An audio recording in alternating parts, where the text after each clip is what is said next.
Hello traders, FX Pip Collector here. Today is Monday, April 15th, and this is my recap of the top viewed videos of the day. And the Euro US dollar came in number one today, so we're going to do a quick recap.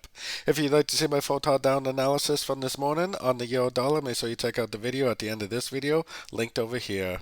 So the euro dollar had a perfect little ABC correction, nice 1, 2, 3 waves up, right to a Fibonacci level. I actually did shout out this trade to all the people in my members group today. We got in right there, and we rode it all the way down to here, so a beautiful little trade. I actually think that it probably isn't over yet. I still think that the 1.05964 area, where the 78% Fibonacci retracement on the daily time frame is located, is going to be a very likely target. Now maybe it will go up a little bit before it actually does make its move down there, which if it does, like I always say, pullbacks are really nothing to fear. There are actually opportunities to get in again for the continuation of the downtrend.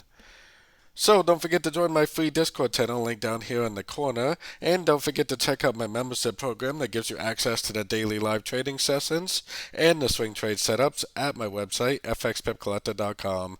As always, thank you and happy trading.